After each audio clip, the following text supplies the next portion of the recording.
Welcome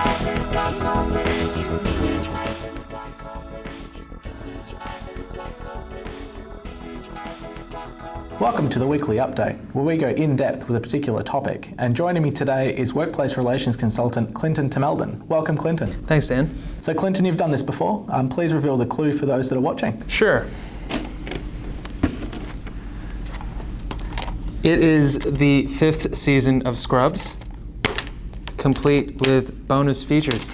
Bonus features. Now, I can give you a hint that the bonus features is not the clue. The DVD itself is, and those you may know, but those at home may not know that Scrubs is a TV show around the progression of some junior doctors. I didn't know that. So, based on that clue, what would you say is the topic for today's podcast? I'd say that's about doctors in training. You've done well, Clinton. You've done really well. I think it was probably an easier topic clue that anyone's ever received, but yes, that is correct. So today is part one of a two-part podcast where you and I will be discussing the commencement of the review stage for both the doctors in training and the medical specialist agreement. This podcast today will provide a broad summary of what to expect across the review process, and will also provide greater detail with respect to the doctors in training agreement. Starting broadly, both agreements possess a nominal expiry date of 31st December 2021. That's correct. So the Doctors in Training Agreement in particular has a nominal expiry date of 31 December 2021. When is bargaining slated to commence for both agreements? So under the current bargaining framework, bargaining commences 6 months prior to the nominal expiry date, which would mean the 30th of June next year. Having regards to the Victorian government wages policy and the enterprise bargaining framework, what does the lead up to bargaining look like? So at a really high level, noting that there will be informal and formal presentations over the next 6 to 12 months, we'd anticipate the following, which we'll show on screen. So the Victorian Government Wages Policy and Enterprise Bargaining Framework provides for indicative bargaining preparation timelines. So using 30 June 2021 as the anticipated commencement of bargaining, we would hold preliminary discussions with the Department, IRV, and the Department of Treasury and Finance in late December, early January, and with our employer logger claim, which is referred to within that document as the draft bargaining approval document, due with the Department of Health and Human Services in its final form by the end of March. Do we anticipate bargaining will start on time? So history tells us that the doctors' agreements start very late. And in the current climate, bargaining's been delayed by way of commencement for all public agreements, save for nurses.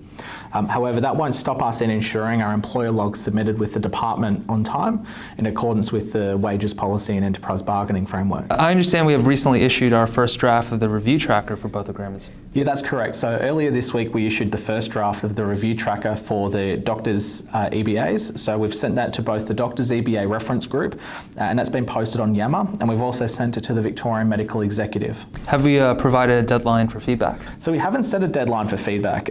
We've issued this timeline with this document with sufficient time for members to review and provide their own feedback and or suggestions by the end of this year. So we're not expecting members to provide feedback immediately? Look, we're not, especially with the current climate with the pandemic. We'd like to get this across to health services so they can review in their own time over the coming months. Should members expect to receive a reminder later in the year? So we'll still frequently engage with members and issue specific deadlines and provide other opportunities to engage later this year. Okay, so let's move to the topic for today's podcast, being doctors in training. So for the purpose of today's podcast, we'll be providing a summary of key topics, some of which will be familiar to members.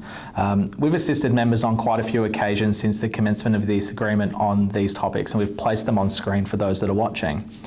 So contracts, specifically multi-year contracts and multi-service contracts, training time, overtime, leave, specifically annual leave, and shift penalties, particularly the salary schedule. So naturally, there are a number of matters outside these topics, but overall, these 5 matters have been the majority subjects of discussion during the life of the current agreement and also prior to the current agreement. Would you say some of these matters are legacy issues from the 2013 agreement? We would. So there was a lot of good work done during bargaining last round, especially with the Doctors in Training agreement. But these issues identified today that we'll be looking to resolve through bargaining this time around have been seen issues for quite some time. Awesome. So let's start with contracts. I understand last round there was a claim from AMA Victoria to mandate 2-year contracts. As someone involved with bargaining last round, can you share how those discussions transpired? Thank you. So look, with the AMA's log a claim in 2017, they sought to increase the contract term for doctors in training to 2 years and only provide for shorter terms at the doctor's request. Generally, contracts under this agreement are for 1 year with the parent hospital, and then the doctor may rotate to rotation hospitals. During bargaining last round, we sought feedback from the Victorian Medical Executive and the HMO managers, which indicated that the sector would be unable to accommodate 2-year contracts as an absolute minimum from the commencement date of this current agreement. I understand the implementation of 2-year contracts was inserted into the SDPPWG. That's correct. So it was agreed that it would be there'd be a central committee developed as part of the SDPPWG to assess how best to implement 2-year contracts over the life of the current agreement. And how's that work progressing? Interestingly, a large number of health services have moved towards the offering of 2-year contracts and longer. As it stands, 2-year contract working group that sits aside the SDPPWG will be utilised to share useful content such as common contracts and the development of FAQs. So what's on our radar from a review perspective for contracts? So probably keeping with the theme of multi-year contracts, we've found that the current minimum and maximum period of employment clause provides for a maximum of 156 calendar weeks and a minimum of 52 weeks, and that should be varied to facilitate contracts of greater length and shorter lengths. Does this apply to all doctors in training? It doesn't. So there is an exclusion clause at subclause 21.2 that excludes medical officers, senior medical officers, casual doctors, and placements arranged by the Specialist Medical College. What would be an example of where a greater length contract would be necessary? So currently the agreement caps contracts at 156 calendar weeks or 3 years. A doctor's engagement, especially within a specialist training program, often exceeds 5 or more years, especially in niche areas. So we would say that health services and doctors shouldn't be constrained as to the length of the contract that can be mutually agreed. And a shorter length contract? So this agreement assumes that every contract is at least 52 weeks. There are common instances such as replacement of a parental leave contract, where a shorter contract length would be necessary and appropriate to complete the remaining period of the original contract. You mentioned multi-service contracts earlier. What role do they play? So we've noted an increase in consortiums, for lack of a better term, especially across regional and rural health services, where a group of health services seek to engage a doctor for a long period. An example is the Murray to Mountains intern training program. The agreement doesn't facilitate these arrangements well. So as we'd want to encourage doctors to work rurally and regionally, we'd like to also reduce the administrative burden experienced by the doctor and the health service when entering into those arrangements. Moving now to training time, you mentioned legacy issues earlier. I understand the challenges of training time have beset VHIA, AMA Victoria, and health services for a while. That's correct. So look, training time was a topic that attracted substantial attention during the last round of bargaining, and we hope to make it simpler for health services, and I think we did do that through the introduction of greater flexibility, but the topic still remains a frequently disputed item. And where do you think it can be improved? Personally, I'd like to see it removed completely. It was a suggestion I made last round during bargaining that AMA Victoria rejected, and I also anticipate that a lot of our members share that same view. If it was to remain, where could it be improved? So if the entitlement was to remain, it should be limited to registrars who are engaged within a specialist training program. So where a doctor is performing higher duties as a registrar, or who is contracted to the role of a registrar but isn't engaged in a specialist training program, there shouldn't be an entitlement to training time. Great. And now moving to overtime, what's your thoughts with respect to review on this clause? The majority of the agreements within the sector provide for overtime where they exceed ordinary hours. Usually 38 hours a week, 72 a fortnight, 152 in a 4-week period. What creates issues at the local level is the payment of overtime where the doctor works a shift that exceeds their roster. We'd prefer to see a structure where ordinary hours are determined in advance, say 76 hours a fortnight, and the doctor only receives overtime where they work in excess of that. I understand we identified a gap with respect to overtime and time off in lieu. We did, so we'd like to see a broadening of the time off in lieu arrangements. Currently it only allows for conversion of overtime worked into carer's leave at a 1-to-1 ratio. We'd like to incorporate the terms from the Medical Practitioners Award 2020 that allows for a 1-to-1 conversion to time off in lieu generally. Great. That takes us to leave, particularly annual leave.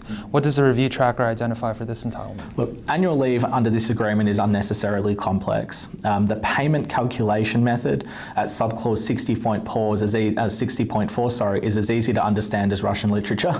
I'd probably suggest that Dostoevsky's novel Crime and Punishment, well, at least the title, is an accurate representation of how one goes about understanding and applying that clause. What amendments have we proposed? So we'd like to see annual leave for doctors in training paid in the same manner as medical specialists and also other groups within public health based on their ordinary time rate of pay at their contracted hours. Great. Finally, you mentioned shift penalties, in particular the salary schedule, which what have we identified in the review tracker for this topic? So the Doctors in Training Agreement provides for shift penalty payments.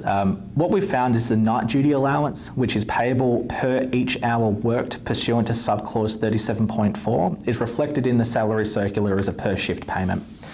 So while the per shift payment applies to the ordinary shift penalties paid at subclause 37.3, the salary schedule should be corrected to reflect a per hour payment for night duty allowance to avoid any unnecessary disputation or confusion. We skimmed over the key topics which are part of the broader review tracker for the Doctors in Training Agreement. If health services haven't received a copy of the review tracker or have feedback about the review tracker, who should they contact? So we've posted a copy of the review tracker on the Doctors EBA reference group on Yammer, and as I mentioned, we provided it by email to the Victorian Medical Executive. If a member would like to join the Doctors EBA reference group or have feedback about the review tracker, they should get in touch with us via doctorseba@vhia.com.au or by telephone on 9861 4000. Thank you, Daniel. I look forward to joining you again next week for part 2, where we discuss the review tracker for medical specialists. Wonderful, and thank you very much for joining me, Clinton. VHIA.com.